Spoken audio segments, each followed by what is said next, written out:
Hi friends, welcome to my channel. ఈరోజు నేను ఒక కొత్త స్టోరీ చెప్పబోతున్నాను. ప్లీజ్ లైక్ చేసి, షేర్ చేసి, సబ్స్క్రైబ్ చేసుకోండి. ఆధిపత్యం వేసిన ముసుగు తీసేసరికి గూడెంలో ఉన్నాను. గుడిసెలో నుండి బయటకు రానివ్వలేదు. లక్ష్మి గారి గురించి అడిగినా సమాధానం లేదు. ప్రశ్న అర్థం కాలేదో లేక మౌనం వహిస్తున్నారో తెలియలేదు. కానీ సమాధానం మాత్రం లేదు. అడిగి అడిగి అలసిపోయాను తప్ప వారిలో ఉలుకు పలుకు లేదు. రాత్రి ఏదో తినటానికి తెచ్చి పడేశారు. కాల్చిన మాంసంలా ఉంది. తినబుద్ధి కాలేదు. పదే పదే లక్ష్మి గారిని ఆఖరిసారి కన్నీటితో చూసినానేమో గుర్తుకు వస్తూ నిద్ర కూడా పట్టలేదు. తెల్లవారగానే ఇద్దరూ వచ్చి నన్ను రమ్మని సైగ చేశారు. వారి వెనుక వెళ్తుండగా గూడెం అంచున ఊరి జనం కనిపించారు. చాలామంది రైతులు, వారి చేతిలో కర్రలు. అందరూ ఆందోళనగా గూడెం మధ్య ఉన్న నాయకుడు గృహం వైపు చూస్తున్నారు. మేము ఆ గృహము దగ్గరికి వెళ్ళే కొద్దీ పెద్ద పెద్ద అరుపులు వినిపిస్తున్నాయి. లోపలికి వెళ్ళాము. లోపల వాతావరణం చాలా వేడిగా ఉంది. లక్ష్మి, ఆ నాయకుడితో పాటు లోపల దర్శన్ చిత్రపాటి గారు, కృపగారు, కనుమూరి గారు, గూడెం భాష తెలిసిన ఒక మధ్యవర్తి ఉన్నారు. కనుమూరి గట్టిగా మాట్లాడుతూ చట్టంలో నియమ నిబంధనలు గురించి, ఆ గూడెం వారు ఎంత పెద్ద తప్పు చేశారో ఆ తప్పుకి ఏ శిక్ష చెబుతూ ఆ నాయకుడిని భయపెడుతున్నాడు. పక్క నుండి కృపగారు నెమ్మది నెమ్మది అని కనుమూరి గారిని హెచ్చరిస్తున్నారు. దర్శన్ గారు, ఆ మధ్యవర్తి కనుమూరి గారు మాట్లాడుతున్న విధానానికి కంగారు పడుతున్నారు. లక్ష్మి గారు మౌనంగా కూర్చొని ఉన్నారు.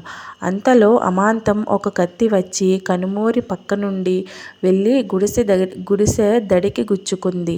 బుసకొడుతున్న త్రాచులో పైకి లేచి కోపంగా, ఆపు ఇంక నీ పురాణం. వేగంగా కనుమూరి దగ్గరికి వచ్చి, చట్టం మాకు ఎరికే, కానీ అడవిలో చట్టం వల్లదు.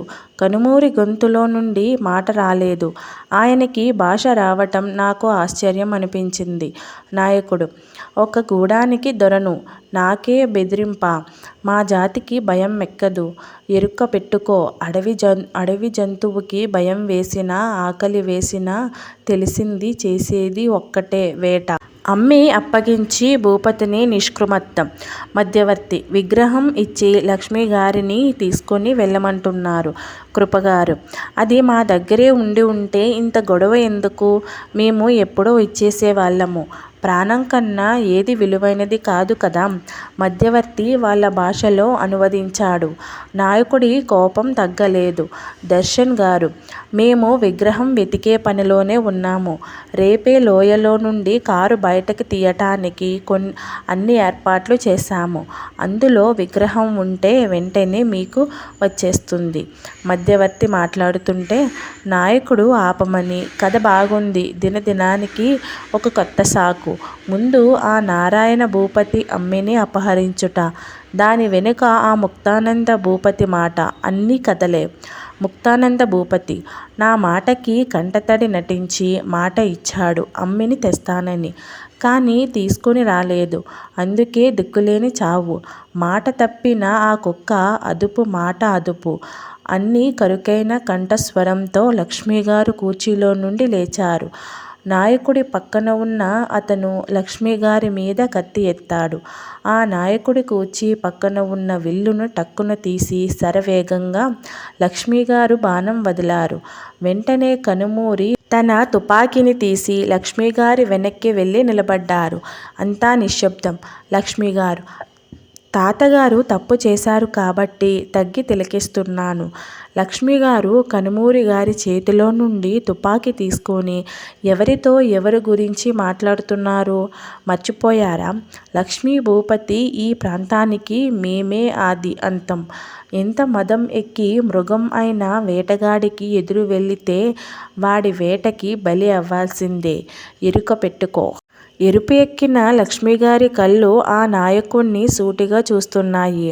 6.5 అడుగుల మనిషికి దీటుగా నిలబడిన ఆమెను చూసి నా ఒళ్ళు జలజరించింది. అంతలో మధ్యవర్తి, శాంతించండి, ఈ గొడవ వల్ల ఎవరికీ ఉపయోగం లేదు. బయట ఎవరికీ విషయం తెలియదు.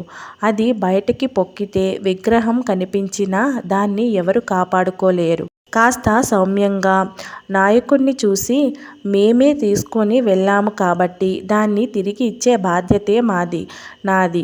4 రోజుల్లో పూజకి మీకు ఆ విగ్రహం చేరుతుంది.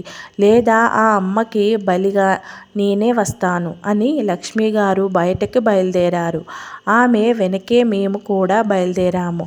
కారు లోయలో నుండి ఏనుగుల సహాయంతో లాగే ప్రయత్నం చేస్తున్నారు. 2 పెద్ద ఏనుగులకు పగ్గాలు కట్టి పగ్గాల్ని అడ్డంగా నిలబెట్టిన దొంగలకు ఉన్న చక్రాల మీదుగా లోయలోకి దింపి వాటి చివర ఉన్న హుక్కులను కారుకి తగిలించారు. అందరూ ఆతృతతో ఎదురు చూస్తున్నారు. లక్ష్మిగారు వేరుగా నిలబడి అంతా గమనిస్తున్నారు. ఆమె దగ్గరికి వెళ్ళి క్షమాపణ అడగాలి అనుకున్నా. దగ్గరకు వెళ్ళాను. లక్ష్మిగారు నా పిలుపు ఆమెకు వినపడలేదు.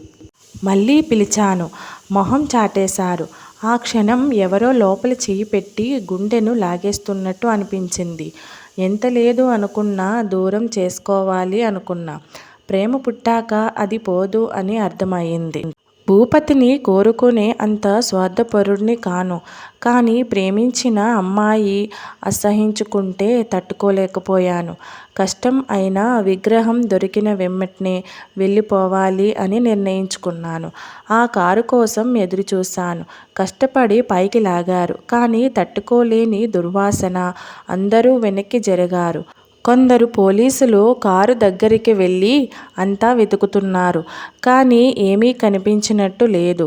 కనుమూరిగారు, అలీ కలిసి నిలబడిన చోటికి వెళ్ళి ఏమీ దొరికినట్టు కనిపించట్లేదు.